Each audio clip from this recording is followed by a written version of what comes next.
Yes. Okay. Welcome, you guys, to episode one of a live stream series that my friends at Antelope Audio and myself have put together to, I guess, to really shine a light on the artists that are close to the company at the moment. There are some insanely interesting musicians and producers and artists and front of house mixers, and this Antelope family is expanding every day, and we really thought we'd at least attempt to create a platform here to bring not only the personal stories to you, but also really dig into the technical nitty gritty of some of these setups as well. So on our pilot episode here, we're so happy to have him. We've got a shockingly talented young guy from England who is, and I guess he's probably known best as the drummer of one of my favorite progressive metal bands, Monuments. But he's also been a session drummer for Tesseract and Plenty, just all kinds of stuff. We'll get into all that. But I'm super excited to get to know him a bit more today with you all. Everyone, Mr. Mike Malyan. How's it going, everyone? Thank you so much for having me, Todd. Thank you so much. It's so good to see you. Yeah. Yeah, it's an absolute pleasure to be here and to have a bit of fun toying around with some of the gear that we love to use and getting to know each other and answering any questions that anyone may have about how we use this stuff, the kind of things that we do, and yeah, just generally having a bit of fun with it. I mean, I do feel like you and I could probably just get straight into the weeds technically and just go for it. But, it does beg the question, the format itself, we'd really love to interact, get as much sort of interaction with the viewers as well. So, please get involved in the chat if you've got anything, anybody out in the audience that wants to throw up a question, please do, and we'll get straight to that. But I guess in lieu of that, how could we start this? I mean, I guess we could start with a simple question of, Mike, you've been in the inner circle, so to speak, with Antelope for quite a while now. I'm interested in the story of how you got wrapped up with these crazy Bulgarians. Is there a story there? Yeah, I mean, I've known about the Antelope gear for quite a long time. It was actually the guitarist in Monuments, John Brown, introduced me to some of the equipment that he was using through having been developing a relationship with them. But it was one of those really interesting things where I started to realize that what I wanted to move towards was more DSP based, and to basically come up with a way of routing things that would kind of make life a bit easier and also have digitally controllable preamps was kind of like the main thing. So it felt like a no-brainer almost. There was actually a guitarist I was sessioning with called Benjamin Van Geest, who also knew some of the people at Antelope, and the conversation just kind of naturally happened, and we realized we were really passionate about the same kinds of things. But yeah, I've been slowly doing more and more with the Antelope family. We hung out in Bulgaria on tour with Monuments, me and Hursto. We ate chicken hearts. It was wicked. Oh, wow. I haven't done the chicken hearts yet, but I'm ready. Somebody making notes. Somebody needs to get into Sophia for some hearts. I highly recommend it. It's if you're an adventurous eater like I am, then I think you should go for it for sure. Nice. But like you're saying, I mean, it really is the. I mean, not to shill too hard, right? Like we don't get carried away, but the Antelope thing. Once you get started down this sort of rabbit hole of all the deep routing and all the possibilities, there's kind of no turning back. There's sort of no. Once you're in, you kind of get hooked by the technical possibilities.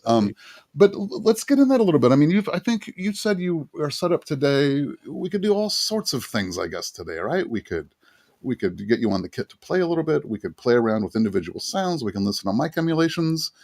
Where do we start? Do you have an idea? Yeah. I honestly, I could jump in with anything. I've got some tracks prepared from a recent project that I made for performing at drum festivals, and that's got a few Monument songs. It's got a Tesseract song, songs from different bands that I've been involved in all over many years. As you said, I was the drummer for Monuments, but I've also been the session drummer for other acts like Periphery, Tesseract, and various other acts like Plenty. And so I've got some stuff I can play from some of those artists, but I've also got the full new Edge microphone setup. Like every drum mic that I've got set up right now is an Edge mic. So there is, and whatever we build and play with today, it can be kind of, anyone who's watching this can ask, like, what if we did that with this? I've always wondered what that would sound like a different mic emulation, or how would you introduce that into it, and ideas that you can have as well, Todd, and that we can just sort of muck around with it. I have like a very blank mix up in my Cubase project at the moment, where I have the mics are kind of running live, and we can sort of just mess around a bit, kind Let's of. go. Yeah, that sounds fun. Just sort of, Yeah. yeah. Well, let's do that. Yeah, I mean, it'd be great to hear some. I mean, it would be great to hear some drums, and then maybe Yeah. we can play with some emulations.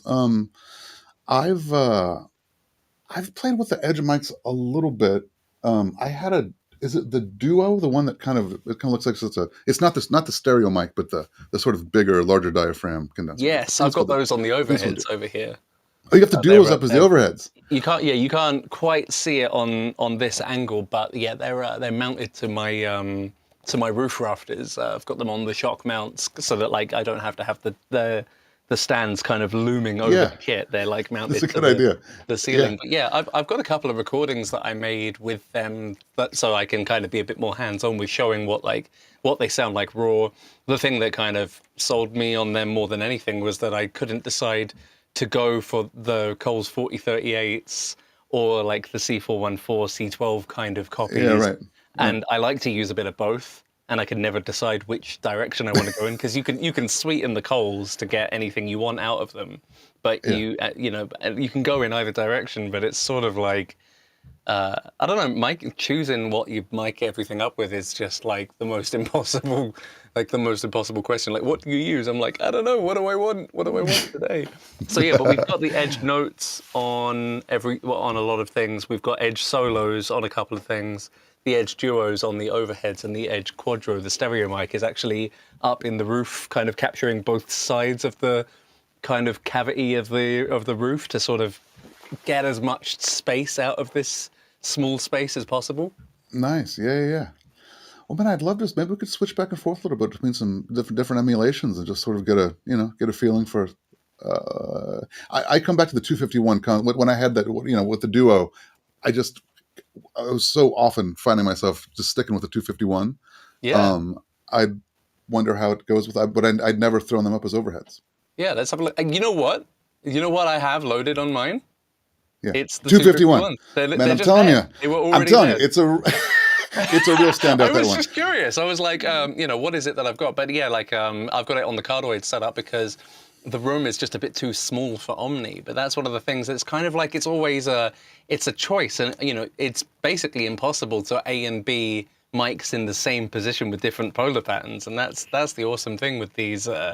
With Totally. those duos is that they've got two signals, so you can compare them. But I've got two different performances lined up here that I've done with like a metal performance, and also a like a kind of a funky performance that I've made. And this is all exactly the same as it's up today. But like here's those overheads as they are with the 251s. Uh-huh.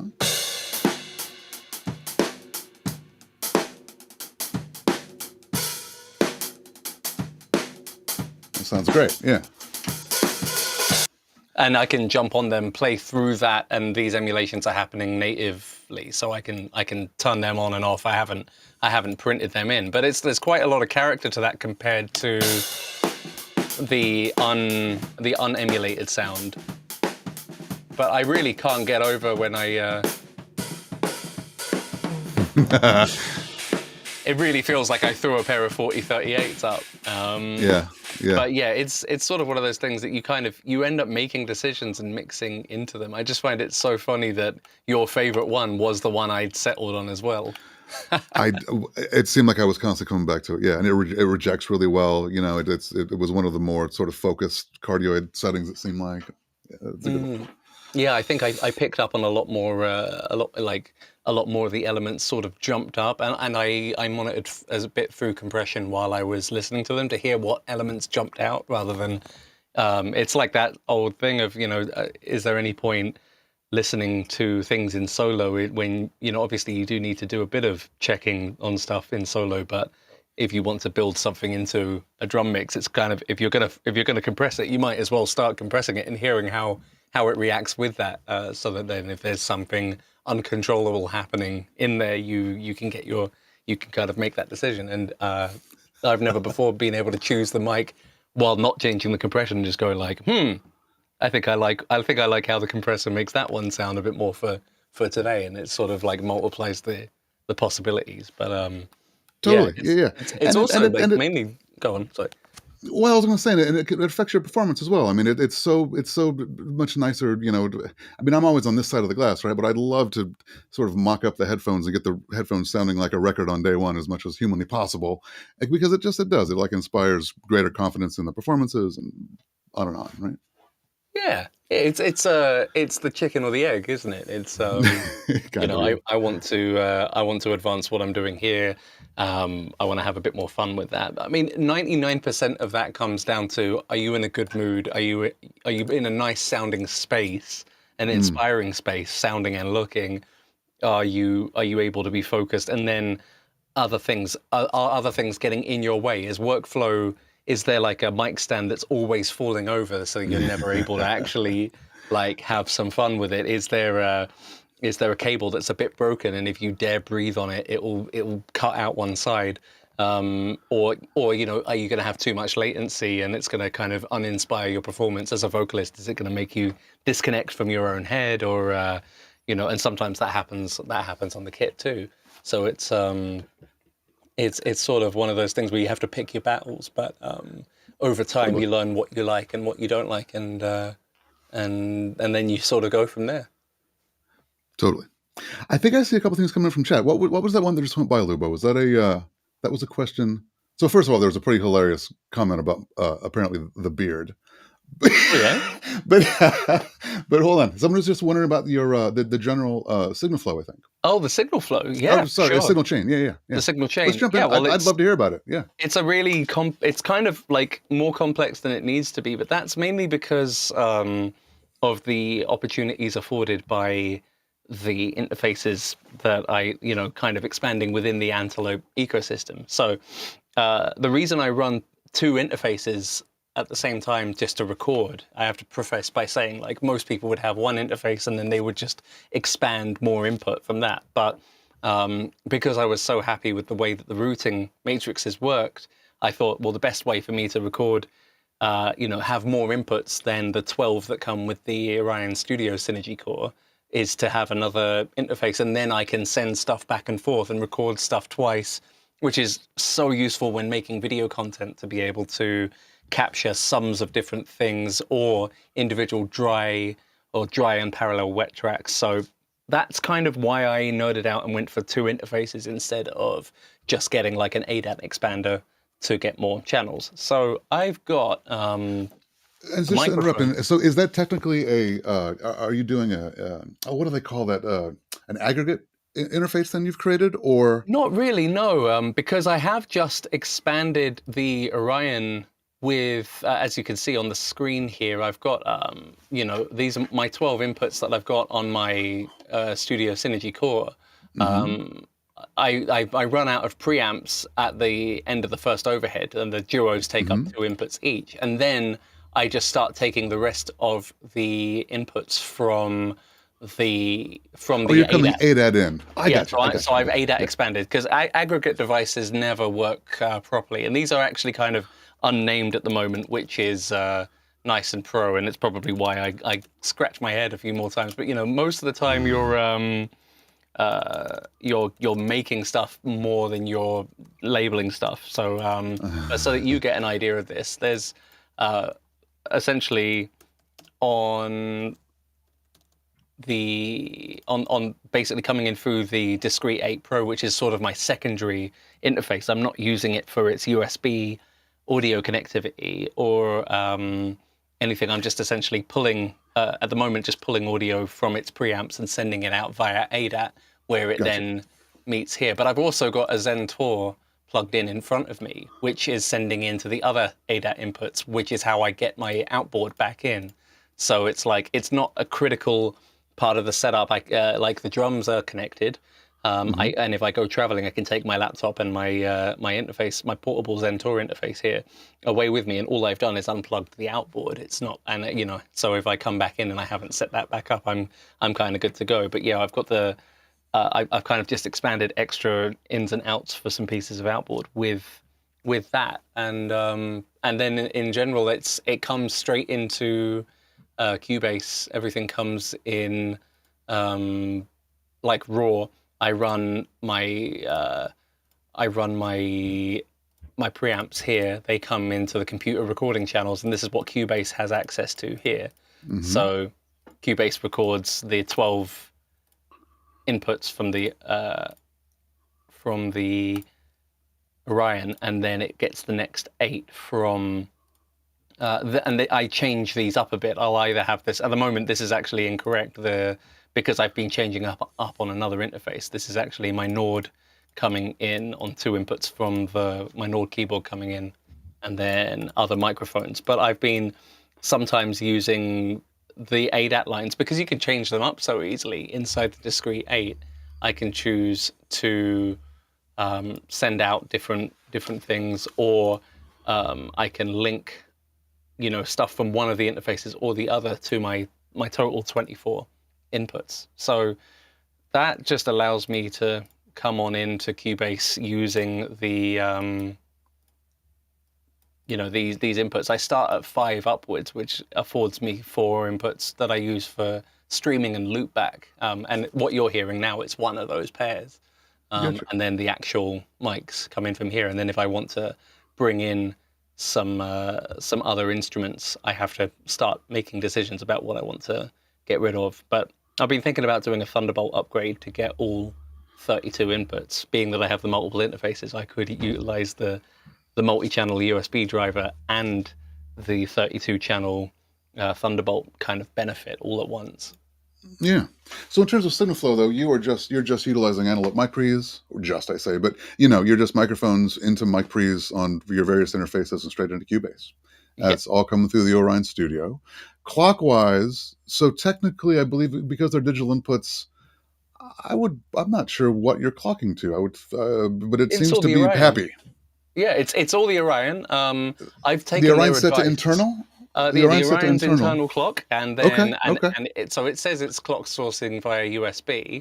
The discrete 8 is a word clock, a BNC cable in, and the Zentor, which I actually haven't loaded up the control panel for, which I'm just going to do now, is it's actually clocking over SPDIF instead of the ADAT connection. So you're taking a separate cable from the Orion to be a clock source for either of those two. And that makes perfect sense. Yep. And interestingly, when I talked to Antelope support at one point when I was first setting it up, they said to me they actually found that the results of clocking via SPDIF to be more reliable than the BNC connections, which I'd never heard from anyone. But come on, really? It's digital, it's either on or off, right? So we want to keep it clean between between devices for the audio, we use ADAT. But the thing is, the ADAT with 8 channels of audio and a clock, it can't be quite as tight as it can be utilizing an external for the clock. But yeah, the guys at the support, they told me, try that, and that's one of the things that was holding me back from getting a Zentor, was because I thought, hang on a minute, it doesn't have a BNC, therefore I can't clock it like with that extra, because it's the Antelope clocks that we love the sound of that conversion of the clocking. It literally turns things 3-dimensional. It's kind of nuts. Once you've heard it, you can't unhear it. But you think nothing ever jumps out. I just keep everything unified at 48 kilohertz, and nothing ever complains. Everything's all hunky dory. Even the what is it? How many is it now? The 18 channels of USB audio coming from multiple different machines aren't phasing it at all. For either computer. Just entirely happy. That's great, man. Yeah. Someone else is asking, can the mic emulations be used in the interface as well as in native? And we know the question, we know the answer to that, but let's explain. Yes, So indeed. it sounds like though, so you tend to capture the microphones plain, we'll call it, or unaffected, unemulated, so that you can apply your emulations in the mix. Is that what's happening here? Correct. Yes. The mic emulations at the moment aren't happening inside my interfaces because I wanted to be able to choose them afterwards. I didn't know what I liked yet, and so I have been considering committing them and coming in and and actually choosing that. That's the wrong interface. But as you can see on the Zentor on the Orion Studio, for 8 of the channels, you actually do have the mic modeling option here, and then you can pick it. I've got different versions of the mic modeling enabled on different interfaces at the moment, so I've just been going for the native versions of it. But yes, I could run 8 of these channels, could have the like the Edge Duo actually running on, which will go ahead and lock the preamps together, and then you can go ahead and choose the various different emulations inside as well. But I haven't wanted to commit to something I don't know yet. But I may well leverage, commit to something like put the 251s on the overheads and then not engage it in the DAW at all. As you do this more and get more confident, I suppose, in the emulations, and you're always going for that 251 up top, let's say, you'd probably just be happy to commit to that, right? Yeah, I'm basically there now, but I wanted to do some shootout videos before I did that to be sure that I definitely wanted to do that. Yeah. Because otherwise, I wasn't gonna go ahead and make a decision that I couldn't undo. And if I had less sources to record, because drums just have so many damn microphones to get everything so close. Although so many great mixes have been made with just a stereo pair and maybe like a little bit of kick or something to fatten it out a bit. If I had less mic sources, I could record them dry and wet simultaneously, so I could Right. get them dry and hear them through the internal monitoring so that I didn't have any latency at all. And then if I wanted to change it afterwards, I could. But I'm just eating double disk space, and it feels like a bit of a wasteful workflow. I prefer to make that choice earlier, because otherwise you try to do too many reversible things. You kind of can't ever finish anything as well. Yeah, I hear you. Yeah, at some point you have to start making some choices, right? That's I mean, we're what there was. musicians. We love to commit, right? There's another good question just went by, and I've missed it. Now I've forgotten what it was. It had Oh, something to do with let's scroll back microphones. through. Let's have a Oh, look. someone was asking, and I wondered this too. I've never tried the edge notes up close on a drum. Are you using edge notes as like close Oh mics yeah, on dude. snare drum, and it'll This take is the the level? thing. This is the thing Okay, I love. Hang on, let me switch the old. because I've had 57s and 420 like dynamic mics on drums, close mics for as long as I can remember, for as long as some of you have been alive. and and yeah, can you throw an edge Yeah. mic up on a I mean, Okay. as you can see on the camera here, you can see it more easily on the toms themselves, but on the rack toms and on the kick in and on the snare top and on the snare bottom. If we jump to my camera input rather than the screen share, you can have a look at that from this particular angle. Um, is it just me, or is it just my screen that's up at the moment? Yeah, what's happened with Mike's feed? Have we lost Yeah, can we get the? the camera up? My dear friends. I don't have the button for it, so I can't do it. Um, yeah. We may have lost. I'm afraid we've lost your camera, Mike. Mm-hmm. Oh, it says change your camera, Mike. Yeah, I changed it to the wrong camera. That will be why I made the mistake. there we There go. we are. Okay, great, It's because super. I was sending the wrong thing. But yeah, on the rack toms, these are the notes because they can take 100 Yeah. and I believe it's 141 decibels of SPL. Wow.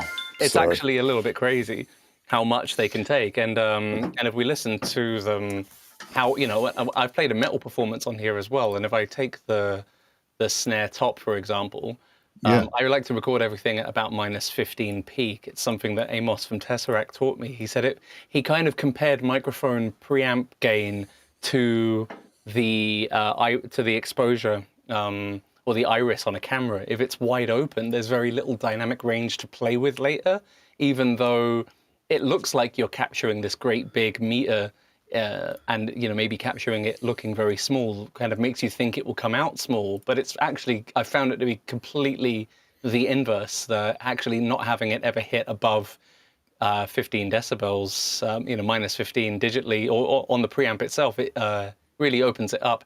Some of the mics are a little louder because the Edge Solos, they have the large diaphragms, but they don't have pads on them. So that's why you'll see two sources in particular being louder. The Tom 4 is a solo, the kick out is a solo, but the in, top, bottom, and Tom's 1 to 3 are all notes. So here's the snare, here's the backbeat in general.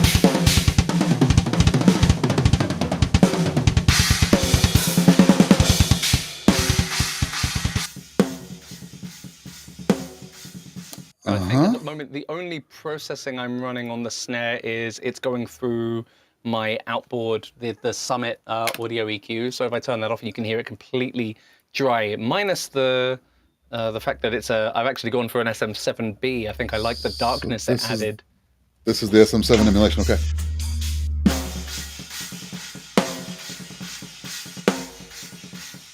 That's without, and that's with. Oh. And then if you hear that through the Summit, I think that's on now. Yep.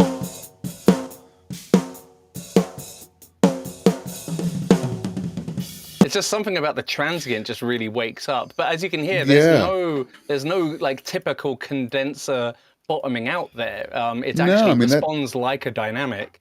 With a very little amount of extra bleed, I found. And that hasn't got my normal crash guard on it or any foam or any expansion at all. It's a little bit too much bleed to use, but I haven't thrown the expander on yet because I'm kind of still in technical discovery mode with this stuff. Yeah. But that SM7B really sounds good on that. Yeah, it works so well. I mean, and then we can finish up with the snare because it's the thing that usually it's like it keeps you up at night how bad your snare mix sounds, right? So I think there's this particular note emulation. I think I went with a 441 because it's such a classic. But I also really like the sound of the bite of the KM86. And this is without the Summit on, because the Summit's obviously doing quite a lot to like the scoop and boost. So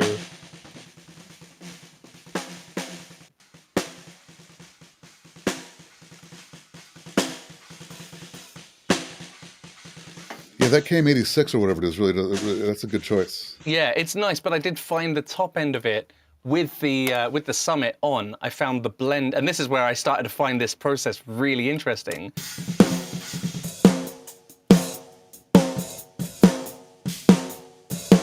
I think I was going on a bit of a rabbit hole, for sure.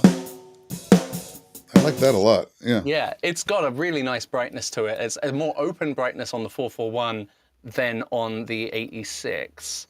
Yeah, and it maybe just blends better with the top mic somehow. I don't know what they just feel more congealed somehow. Yeah, but the kick in and out is what really surprised me, because obviously what we all want to do is throw a Tube 47 on the kick out, but like most of the time we're like, oh no, my nice microphone, I can't use it there. Maybe get the warm audio one for out there. Yeah. Well, but for this one, I've been comparing the 47 Tube versus the 47 FET, but like this is the kick out with no Summit EQ on, no outboard, completely. I believe, I'm gonna just double check that it's completely raw. Okay, well, I have got some top-down mixing going on, a little bit of townhouse, bit of saturation, bit of limiting. If I actually remove all of that, we're truly dry now. Was that on the drum bus? That was actually just on the master bus, but yeah, there's nothing else in the mix, so it kind of was, yeah. But it's a great amount of low end, and I really like large, but a large diaphragm dynamic shouldn't be that.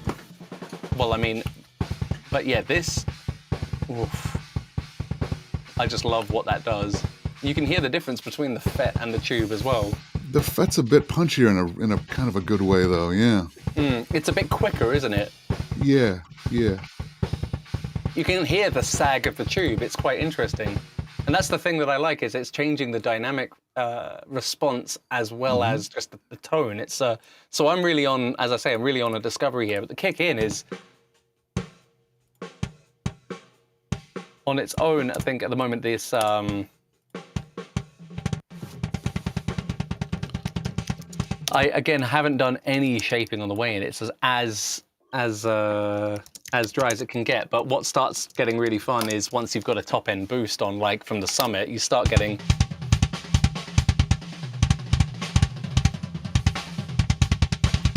And that summit, the summit you're saying is also across the bus. Yeah. Oh, I got a bit of a glitchy camera going on at the moment. I think my A10's having a little bit of a temper tantrum on me at the moment. But yeah, let's take a second. You want to take a second and sort that out real quick? I'm not even sure what's causing that at this point, apart from potentially a little bit of an overheating Might issue. be a It's not that unplug hot. it and plug it back in situation. Unfortunately, I've done it 30 times today, and it just sometimes keeps happening. So you're just gonna have to forgive me if the camera is okay. I'm seeing there's actually quite a large issue with that.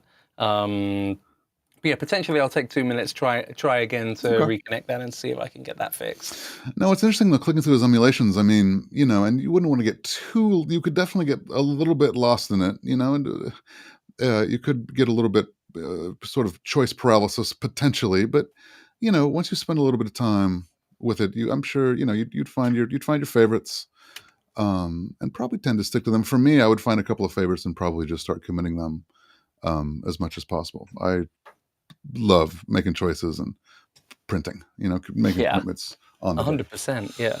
Let's have a look. Is that improved now, or is that still a little bit off? I'm afraid we got the same. I think it's about the same. Bear with me. Let me see what I can do. Do a little bit of a restart on it. I'm gonna scroll through the chat here and see what else we've got here. It's just so great to see the interaction, you guys.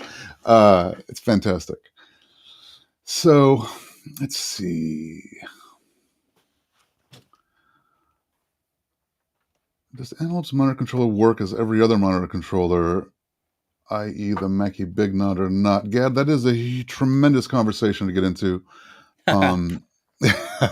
There is a remote control called the MRC, which you can use with a lot of the upper tier interfaces, the Galaxy series interfaces. Now the Orion Gen 4, I believe, and maybe the Orion Studio is coming. I'm not 100% sure. But at that point, it kind of depends from interface to interface, particularly how the monitor control works. I've got an Orion Studio here that I'm not using as my speaker controller, but I've fiddled with it a little bit, and it seems to be a sort of the traditional thing where you can have kind of a monitor 1 and monitor 2 to control 2 sets of speakers, switch back and forth between them, which I think would be a little bit more typical.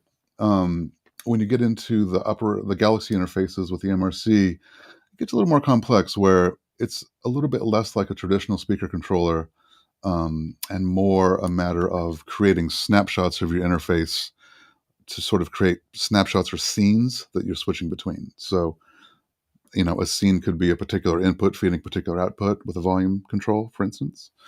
So you sort of end up creating scenes per speaker. I'm so sorry. Time to pick up my kid. Let's see. Looks like. But yeah, so that's monitor controls. It kind of. The short answer is that it all kind of just varies interface to interface. It looks like your HDMI is looking much better. Yeah, it looks like it's good now. Yeah, I think it was just one of those temporary glitches that is seems to be resolved now, I believe. Although we'll keep an eye on it in case it decides to be mean again to us. Cool. I'm continuing to scroll down through the chat here. I'm kind of checking. I'm kind of catching up from the beginning here. I haven't really been watching this.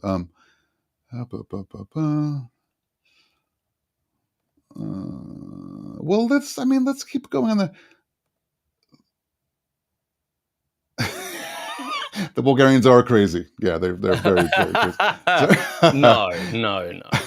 There is. I think if they didn't have that spice to them, I don't think we would be having the tools as cool as we have from them. Right? Takes a little bit of ingenuity and creativity to get these kind of, you know, these tools that kind of deliver a little bit on the extra side, right?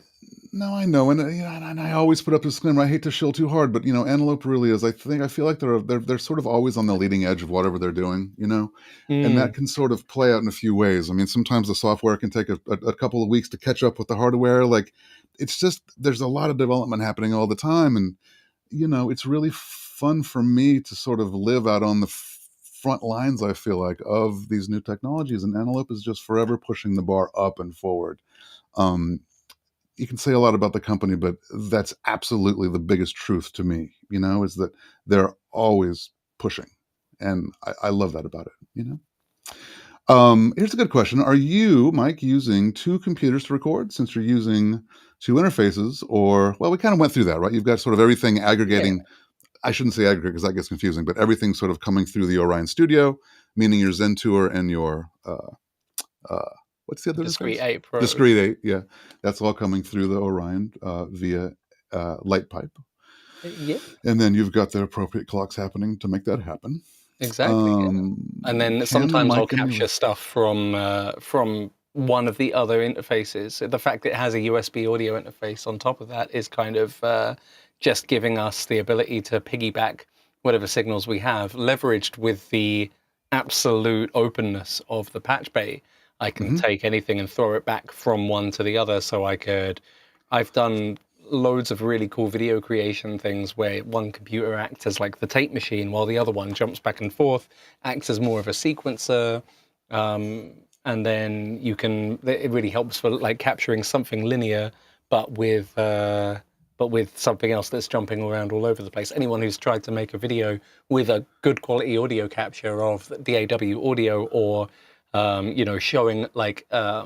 showing a mix in progress and jumping about, if you haven't got something recording in linear while another thing jumps around, it becomes kind of impossible. And I sort of It's tricky. discovered that functionality accidentally, and Mm-hmm. I guess now have the potential to do that for three different machines at once. But that would be pushing it a little bit too far. I don't think there's a reason for that. Yeah. Will Nuck is asking, is there a moistness slider to go between? I love the term moistness with my whole heart. I may have to get that into the vernacular. But you can't do a wetness when you apply an emulation. There is no. It's 100% emulation, right? There is no Right. moistness. We could probably try and add some to it, but we would just end up with the phase differential between the before and the after, and we wouldn't really Yeah, I can't be. imagine that playing out. Yeah. Yeah, hey, rules are meant to be broken at the end of the day. I think, but I don't know if I would take that particular route to go through with anything. But I was thinking the other day about the fact that my like the Quadro mic that has the two dual element mics essentially inside it, one front, one back, and it will then decode how to make that the difference between figure eight, omni, or cardioid. But at the end of the day, it's the tools that you use and how you want to use them. If I wanted to see what would happen if I were to process those four audios instead of as two mics with the Yeah. emulations as four Yeah. separate audios and see what everything of them sounds like, there's nothing stopping me. However, So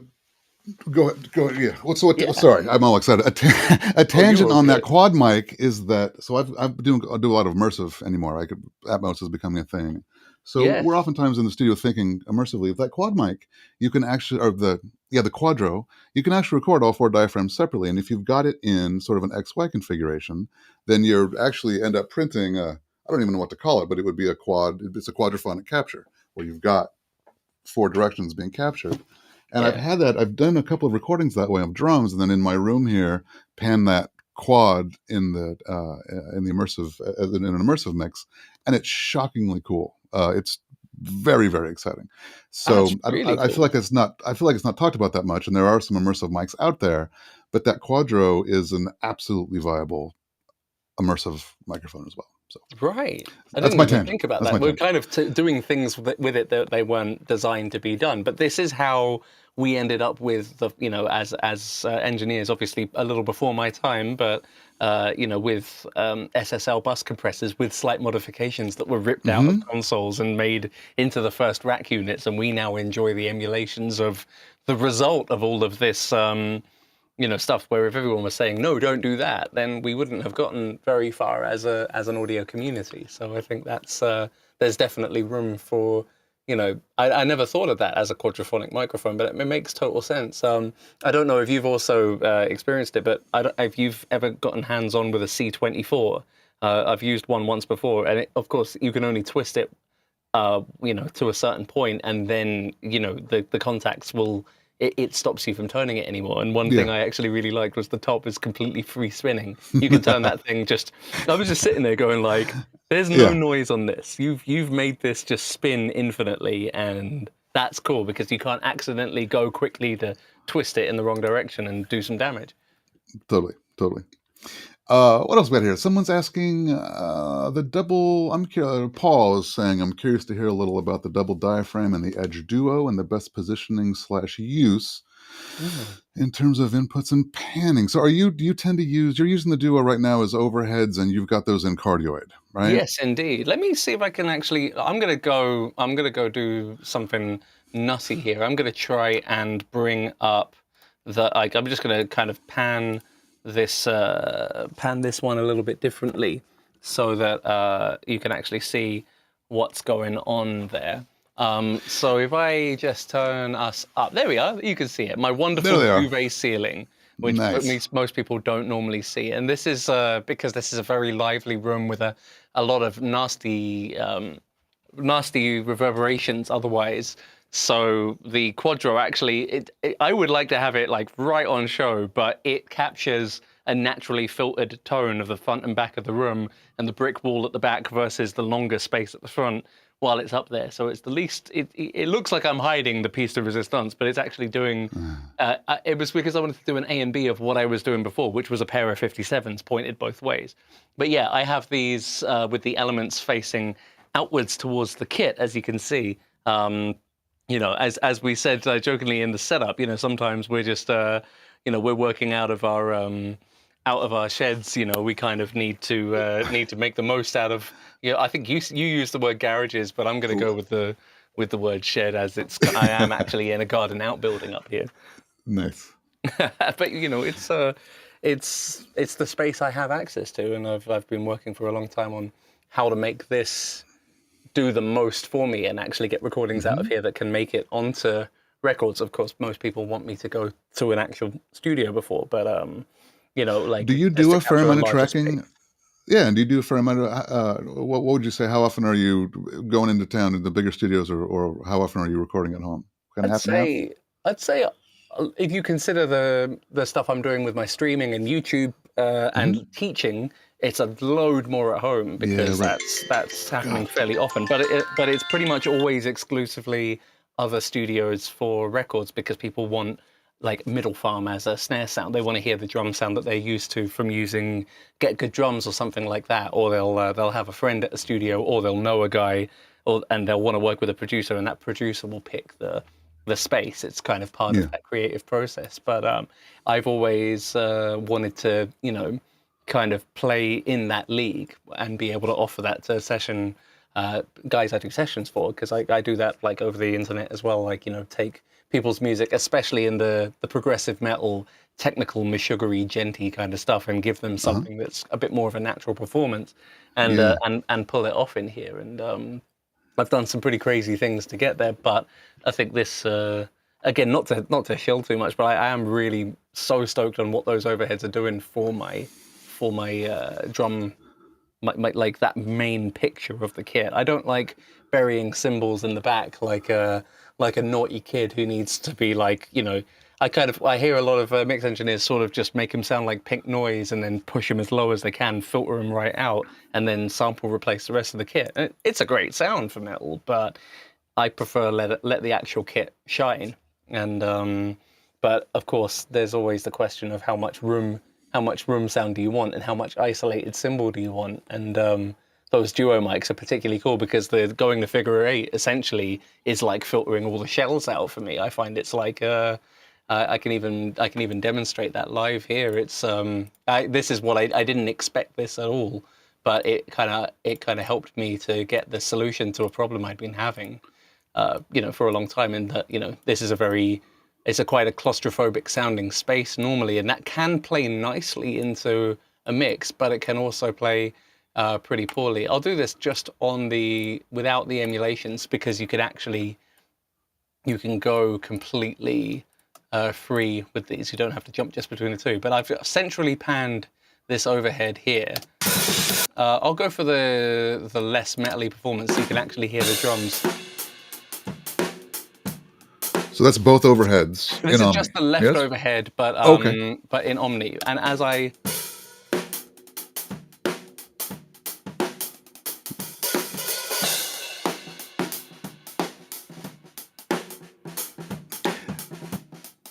can hear that duvet.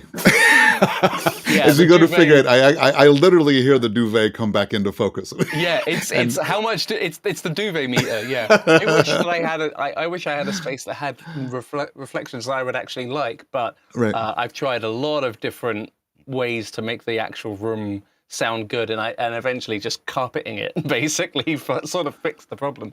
But yeah, like that was just with me, because I can only slide one at once, you know. But if I were to play both overheads in Omni, then I'll pause to go cardioid. Yeah, it's just instantly focused. Yeah. Yep, and then you go fully figure. You hear how it's like the cymbals are now so much louder compared to...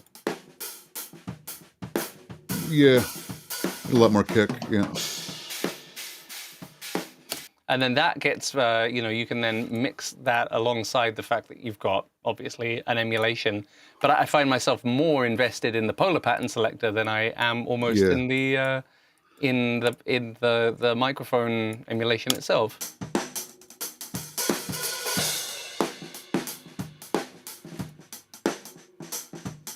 But there's almost something that happens in the Omni that is unfavorable in the top end. So that's why this one works so very nicely. Yeah. Yeah, but the interesting thing about working with them is that they're stereo sources. You know, you have a stereo channel, which is kind of not very usable as it's in itself. But like if you were to try and go quadraphonic, you would record. I mean, because essentially a quadro is just two strapped together. You know, the quadro top and bottom, you can treat as, you know, overheads left and overheads right, you know, two different sources. It's kind of spaced versus XY, but I think as far as the microphones go, it's the same. I see the same emulations, and the package looks very similar. So I've actually been treating these. I've used the quadro on it, but I've actually been playing with the Edge Duo emulation on the quadro, so that I can treat each one differently, so I can have a different mic on one side and a different mic on the other. Right. Oh, wow. At the moment, this is like kind of underutilized. So I get a lot of nice sound out of one, but it's different out of the other. I can't treat, because it's miking up two completely opposite. That sounds like a solid room mic, and I can't believe that's right up between your overheads. But that right? How sounds nuts like is that? sounds like it's 12 feet back. Yeah. Well, and the 4038 makes a big difference. If I take it to condenser to no, you know, to not being emulated, this is the top of it.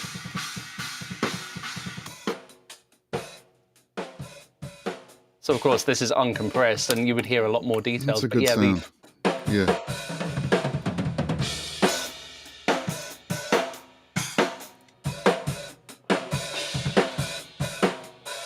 It sounds a lot bigger than the space actually is, but that's why I'm using two duo emulations instead of the quadro, because I didn't want it to be left and right. I didn't want it to decide what the matrix was for me. I wanted to treat it as if it was a close and a far mic, because essentially it's like 1 and a bit meters away from a brick wall there, and it's about 5 meters from a wall here, and there's a lot more bass coming off one end, and there's a lot more. You know, there's different things running off both sides, and so I find it really interesting to sort of be like, well, what would sound better up there? And I can just sort of click through and go like, you know, maybe that would. But I think I'm actually gonna. I really like what it's doing, but I've had an idea to take a couple of PZMs and put them on the brick wall. Once I'm done with my complete Antelope discovery, nerding, which this is part of, and the videos I'm making is kind of part of. I'm probably just going to throw some boundary mics on the walls, maybe Beta 91s or something like that, That's a just to get the classic. That's brick a wall. classic. Yeah, Yep. yeah. And then I can actually get the Quadro out of the roof, and we can do some cool things with it, like actually do an XY overhead with it, or whatever. I Hmm. feel I want to look at it more. I think the thing's so dang beautiful. I hate that it's hidden out of sight, but it's what I'm so glad that you hearing it have gone like that's usable, and that kind It of sounds cool up there. reaffirms. Yeah, I'd be interested in hearing it also that duo out where sort of where you're sitting now in front of the Mhm. kit. Have you? I'm sure you've tried it. I'd imagine there could be some In setup here there is with just a enough lot compression. of there's glass, there's a lot of foam on the walls because this was a bird ovary before it was a studio. So the Oh double wow! wall here is it's neoprene with foam. It's actually pretty gnarly. It doesn't sound particularly good. So It gets a little boxy, I'm does it? Yeah. yeah, Yeah. it's exceptionally boxy. It works really well for Okay. mixing right here, but yeah, I would like to take it to a space and see what it sounds like. And now I want to take it and do a quadraphonic recording and then take it to my buddy's place with the Atmos, or send it to you and Yeah. then hear what that Yeah. sounds like, because that would Uh-huh. be that would be really, really interesting for sure. It's pretty exciting stuff. I think your Yeah. camera's maybe stuck again here, Mike. No. I've Okay. actually brought it up on this. Let's have a look. Oh, my camera's Okay. stuck. Okay. That's interesting. How weird. Thank you for calling me out on that. I will go ahead and disable it and re-enable it. We're good now? Looks good. You Yeah. got it. Nice. I think this ATEM is misbehaving and needs to be replaced. So we haven't. So that's. I mean. So we've talked about. So that's microphones. That's the emulations. I mean, do we want to get into some? We're coming up on 50 minutes. I'm interested in getting into some plug-in talk if you're up for it. Yeah, 100%. It seems like you're not. There's not a whole lot going on your drum bus now, but that summit. If I'm Yeah, the correct. summit's just going on the kick and snare groups. There's nothing going on anything other than that. I do have a printed reverb return from the Clark Technic reverb that I have here in We were non-linear talking about that. I mode. love that reverb. Yeah. Yeah, Have although I you think like tried? I'm that's just actually curious though if you've tried that the Gain Brain emulation on yeah. the drum Let's have a bus look yet, and see if because we've got that in here. It's what was it called? Chain Brain or it's got brain in the title. mm, Brainiac maybe. yes. So I'm not sure that the Brainiac actually has a native plugin. Actually, I'm going to It go in and it dive in doesn't and it have a doesn't look. yet. That would have to Right, it happen doesn't on the yet. So what we would mixer. have to do is run it analog style, but we can totally do that. We could either do this just through, various different methods, but you can treat it like an external effects where, like actual outboard, we can go. You're Uh, going to do a hardware loop just like this in Cubase. yeah, why not? Yeah. It's just one way of achieving it, because I've got so many more.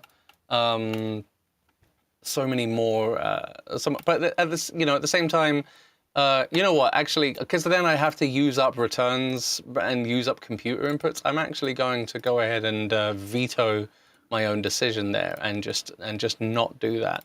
I'm just going to route it completely manually. What I'll do is because we haven't got anything else in this project to listen to.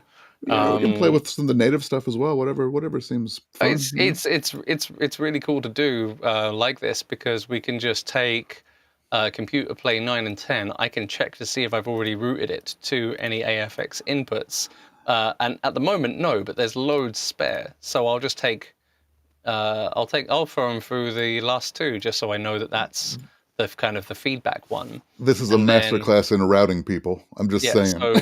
So Cubase's whole output is now going to an AFX input, and the AFX output here, I just need to be able to hear it. So I'm going to throw it into my mixer here and your mixer here, because this is how I monitor and this is how I send stuff as well to Wow. streams. Mixers 2 and 3 are basically copies of the same mixer. So if I mute my voice here, I stop hearing me, but you can still hear me.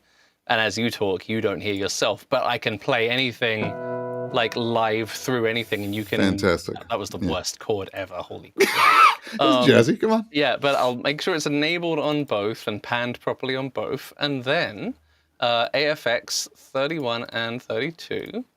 At the moment, just have an expander on for no good reason, but you like this, so Oh, now I'm in this love with is this thing. Cubase is now running through this, and then we're listening to it. So if I just run this this little jam here,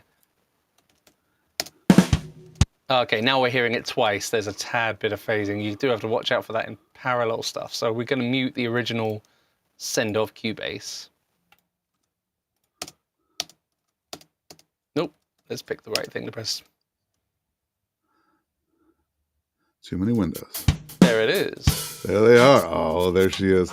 Right. So now hold on a second. If you put that baby at like 2 to 1. Say again, sorry? Do me a favor. So put it at like 2.5 to 1 or so. And the release all the way dimed, like as fast as possible, all the way down. Okay, that's dimed, and the attack dimed and as the well. attack like noon. Yeah, Yeah. 6 milliseconds or so. Yeah, I'm Try quite that. a fan of like 30, This has been my drum bus for I don't know how long. Okay. I love this thing. Whoa. Well, so hold on. Then bring up the threshold a bit. Yeah.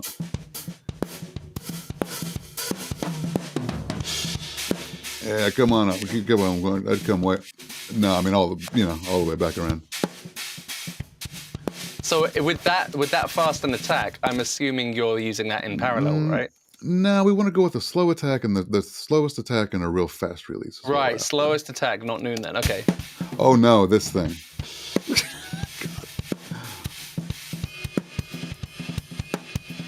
Yeah, and then just bring the threshold way up so you're. I mean, there we go. That is absolutely huge. Yeah, you just want to kind of trim the trees with that thing, just kind of pull the threshold down so you're just kind of hitting the tops of it. Yeah. There we go. I just wanted to hear what it was really doing to those. I love that it's got the sidechain in as well, that you can totally go ahead and compress it from something else. This can be so much fun to play with. I do a whole bunch of crazy things with that sidechaining on different plugins. Like when I play drums, my lavalier mic turns off, and sometimes I'm listening to the radio on Spotify and I hit play on Cubase and it shuts my my radio off. That sidechain in on in these effects is actually nuts. It's so much fun. Really useful. Yeah. But that sounds really, really great. So I could go ahead and I could find myself totally printing that, and I would route that properly through Cubase if I was happy with losing a couple of inputs. But being that I actually want to do a bit of live playing for you, I would have to disconnect some overheads and throw some new ones in. So this is making me really want to utilize that full 32 by 32 Thunderbolt interface, but it's a PC which doesn't have a Thunderbolt. Like a Thunderbolt thing. I want to do that right. I don't want to go throwing in some AliExpress Thunderbolt card and then find out nothing works. You've got to do it right, because we're not blessed with the beauty of the perfectly working Apple Thunderbolt cards. I mean, there's instances where we've got 128 channels to and from the interface over Thunderbolt at this point. Yeah, well, you've got the Galaxy with the Gen 4. well. You've really got the inputs. I've got 64 both ways there, but with the Gen 4 Orion now, you can get 128 channels, which is I don't even at that point. I mean, it's just getting ridiculous, Yeah, it's actually I'm not sure what you would make use of with that, apart from that. Like you could run a live gig which has a few different kinds of monitoring console for different members of the band. Maybe you've got the Clang Fabric binaural monitoring device for the drummer, and then you've got an SSL mixer for the vocalist, and there's that. I mean, in my case, I've got a bunch of analog summing going, and then a bunch of analog hardware loops, and then it's nice. You burn up those channels quicker than you think, and then, for real. You can build a bunch of AFX loops as well, kind of hardware loops, but through AFX plugins, and you burn them up. You use them.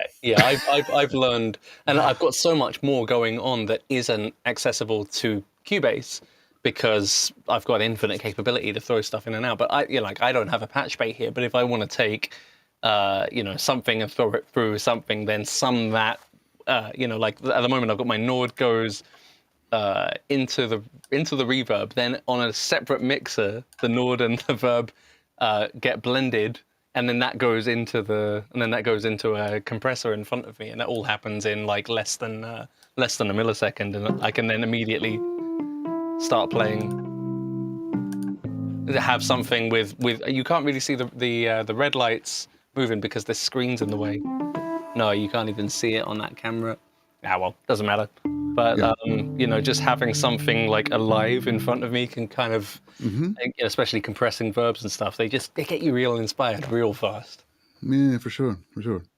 Yeah. Well, we're coming up on an hour here. What do you think, man? Do you want to do a little playthrough? I mean, we've got a sort of a basic sound going that I think is cool. Yeah, I mean, of course. And at the I moment, would. like the whole mix is the whole Cubase mix is going through this Brainiac. So I wonder what that will sound like with the music in as well. Like I don't even know, like It's how worth a shot. much I mean, that was like. I wonder if it's probably going to be kind of amazing, but it's going to be a little splashy. Yeah. it could really splash the music up a little bit. I was just thinking I for a mean, second. I got to say, I'm just such a fan of yours, man. And, anytime I've seen you, I want to say before we go here, you know, I haven't been to a show, but every time I see you play with such sort of enthusiasm. There's sort of just such joy that emanates from you when you play. It's fucking infectious, and I I think I'd be doing myself a disservice and possibly anybody watching here if we didn't get you behind the kit. You know? Well, I say no more. I'm putting my monitoring on, and I'll jump over there, and we'll just go have some fun with it. I Like love it. I've got a few different songs kind of queued up here, and I'd love to play for you. And I'm so glad that my enthusiasm kind of comes out. I think it's that one moment where everything finally comes together, and all the planning and everything just disappears, and you can just have some fun. And all of this is to enable that anyway, so it makes total Yeah. sense to include that. So if you're that into it, I want to give you the choice of a few different songs. You don't have to just pick one. But I've got three tunes here off Monument's latest record: Nice. False Providence, Collapse, and Lavos.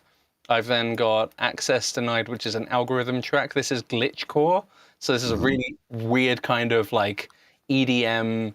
EDM meets metal, and there's too many time signatures to count. I've got some kind of jazz fusion. We got to do that one then. Yeah. We have to do that one then. Okay, we'll definitely do that then. I've got some Yeah. kind of solo stuff I haven't released yet that's a little bit more Tigran Hamasyan jazz fusion. And then Uh-huh. I've got a few songs from Disperse, which is sort of a bit more post-rock kind of. I don't even know. It's like prog post, very hard to describe, but very happy, enthusiastic sounding. And then I've got a Tesseract tune that's in here as well. Anybody in the chat want to chime in here? What do you think? What do you want to hear? I think I can see Liobu is saying he wants to hear False Providence. That's a I really do too. all-rounder monument. I do too. Yeah. And you want to hear the algorithm for sure. So we'll start Yeah. with those two, Let's do this. Yeah. and then yeah, we'll get it going. So I'll just take a little wander over to the kit here, and we'll go ahead and have some fun. Just cue this on up, change over the camera, and let's do it.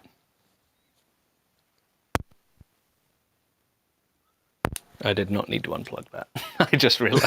That was the unmistakable sound of an XLR being That was a lavalier being unplugged as Okay. well.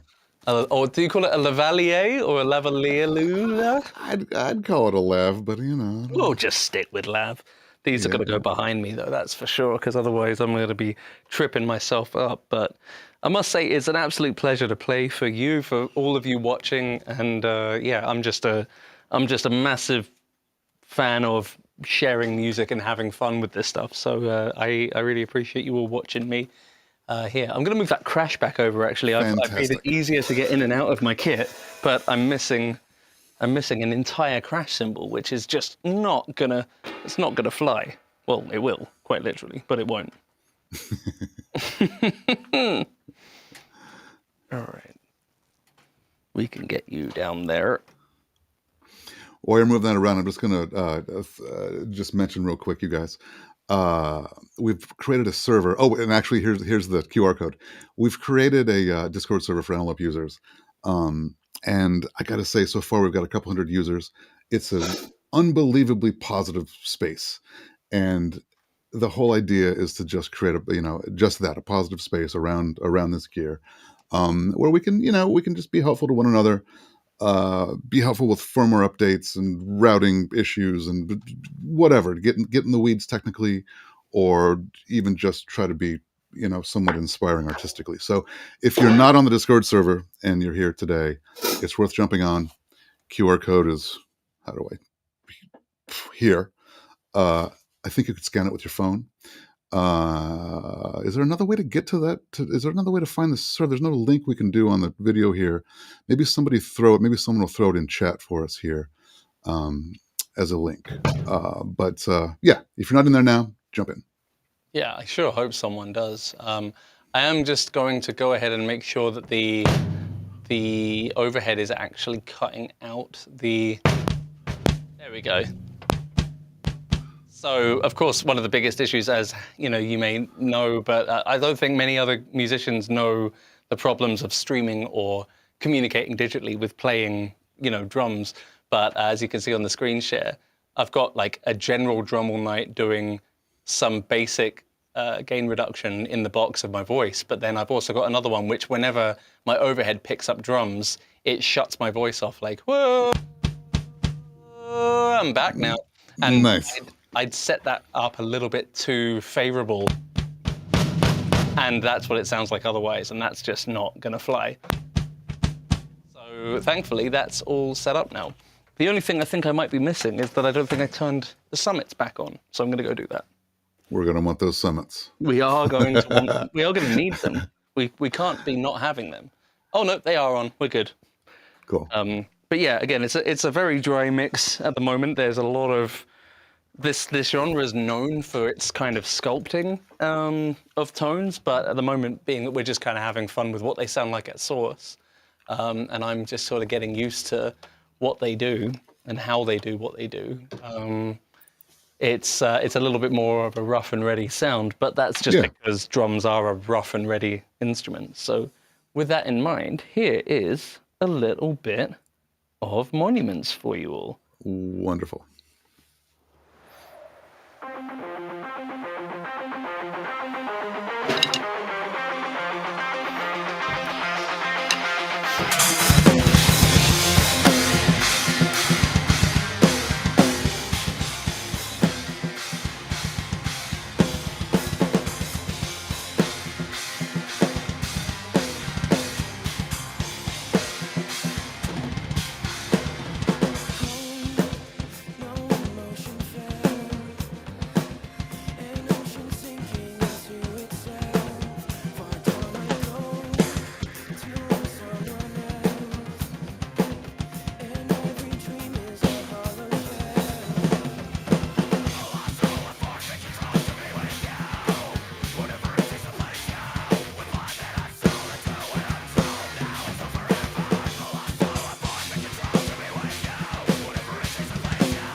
Fuck yeah. Amazing. What is that pattern? Like the first pre-chorus, I think, and into the sort of into the first chorus it's all insane. It's all insanity. Thank you so much. I You're a hope the monster. cameras have been behaving themselves as I've been going, because we were having those little issues with them before. But It's working out. It's working out. Yeah. we're good then. We're good. Yeah. Yeah, I feel like I also probably turned the rooms up when we were listening to them. I don't think I ever pulled them back down. So it was a particularly Whatever's happening right now, it just sounds like a monster in their shed, woodshed, and it's amazing. it's fantastic to see, man. I really appreciate it. I feel like I'm gonna throw a comparative up and just throw the top down mix on that I had. You know, the Brainworks Townhouse, the old black box saturator, and a bit of a limiter just to bring out a little more thickness out of it. Yeah. There's so many options with that. Should we take this to a bit of a glitchcore way, or have we got any burning questions that have been popping up as I've been? I haven't seen anything. Anybody in the chat? Anybody? No. Well, think about it and lay down your questions while I play. If there's anything you want to ask about the practicality of using these mics, or just the general vibe, or just you know, what to have for dinner, there's always a bad answer for that one. So yeah, for anyone who hasn't heard this project, this is something I toured a lot with about 10 years ago. Went all over the world with this, which was kind of nuts. It even won a Metal Hammer Golden God for the best underground band, and it was just me and the guy who wrote it is a French DJ, a French EDM composer, and it's just nuts. It'll kind of keep you on your toes with a bit of reggae and a bit of breakdowns, and just yeah, I can't explain it any better. I'm just gonna go ahead and play it. Love it.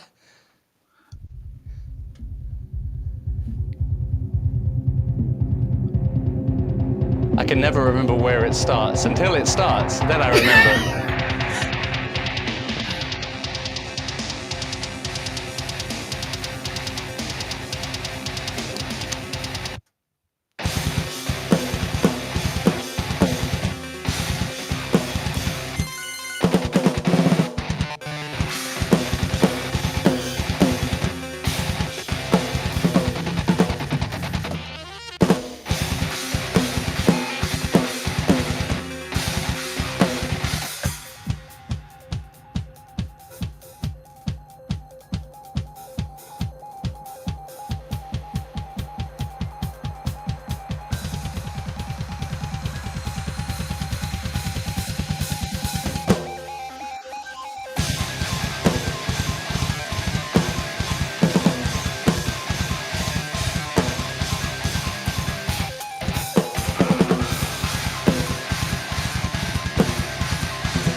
Gotta love it, right?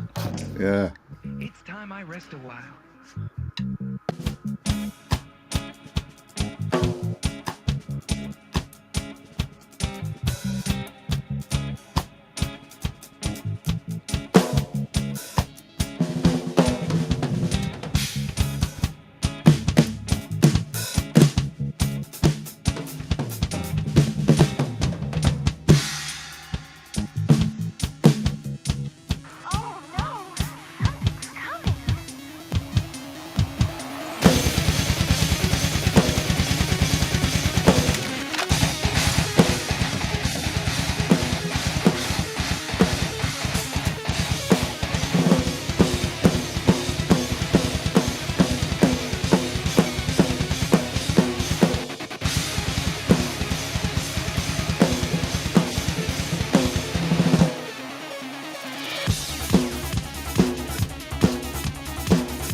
sudden death.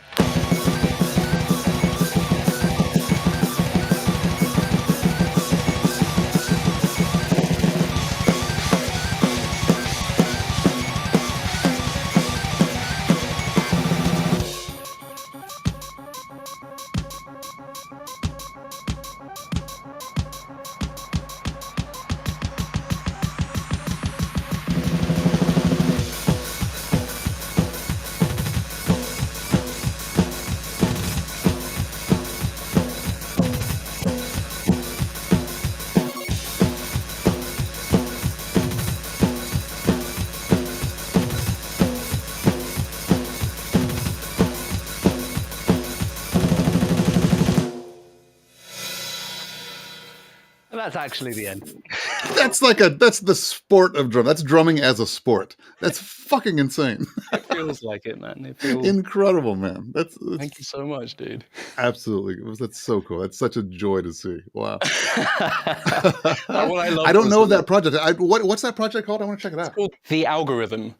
Okay. Yeah, it's I'm trying to slowly, every now and again I've put out a video of it recently of playing through it, and there's a great moment where my the videographer Adam Steele, he who also helped me with like the recording of everything, he edited in like an actual like Street Fighter overlay where it's like me versus the snare drum, and then it goes to sudden death and we kick the snare drums out. But it nearly gets me. It's so funny. Amazing. Wow. Fun We've got project, some but, questions coming in. There's a couple people in chat wondering about influences and favorite drummers and things. Do you want to go there a little bit? Oh, we can go there. We can go there for sure. No, it's there's always been so many, and I'm sure you'll know of quite a few of them too. One of the ones I had, like the strongest ones I had when I was growing up, was Chris Adler, the drummer of Lamb of God. I don't know if you knew about him and like the music that he was making. He's like there was just the drum parts for Lamb of God records like Ashes of the Wake and Sacrament were just kind of blowing my mind, the things that they were doing, because they have a certain kind of intricacy that and like a sort of a mathematical nature almost to them that makes something in my brain go, I like that. So I followed that a lot, and then discovered, the kind of program drum sounds of guys like Misha Mansour and the drum parts of Thomas from Meshuggah. I found these to inspire me even greater because they have actual, crazy amounts of kind of like geometry to them almost, and when they line up perfectly, it's just like there's just no better feeling. But so I've been inspired a lot more by the programming drummers, I think, of the last like 15 years than I have been the actual players. But there are players like Mario Duplantier, Chris Coleman, who's an absolute badass, and then there's the groovier cats like Benny Greb, Anika Niles, and Chris as well. Chris kind of blends the two worlds, but there's some amazing players out there, and so many of them have these sounds and these smiles and these energies that are really infectious for me. But I think it's more about that, how much fun they clearly are having when they're doing it. That's the thing that I'm like gravitating towards most, And that, I think, is the biggest thing that emulates from your playing is not only the sheer badassiness, but the just, like I've said, the joy, sort of the joy in the doing that it's so fun to be a part of, That's what it's all about, man. Like, no one. It's ultimately it's entertainment, And I've like watching some shows growing up. It was like, I mean, when you've had that experience where you see a band play and you're like, one day I wish I'd be on that side of the barrier. Absolutely. It's and it's not a it's a healthy feeling of like I want to experience what that's like to be part of the force making that sound that everyone's resonating with. And it's always been more about like resonating with a bunch of people on, with the music being kind of the medium in which we do that. That's kind of the most infectious and that healing. Is absolutely beautiful. Yeah. That's beautiful, man. That's beautiful. Well, thank you so much. So we're coming up on 90 minutes. I think we can probably stick a pin in this. This has been so much fun to be a part of and to sort of, to hang out with you a little bit and get to know you a bit. My absolute pleasure, dude. You guys, it's so nice getting to know you too as well, and just feeding off your energy and your excitement for this as well. It's I think this series is going to be really, really great for hearing what people are doing within this ecosystem. But it's a beautiful time, man, and I'm really grateful to Antelope for having me, for you for spending your evening with me as well. As kind of the best way to spend an evening, really, isn't it? It's fantastic. Yeah, it's been a lot of fun. So I guess we'll wrap this up, you guys. You know, if you're not on the Discord server, get involved.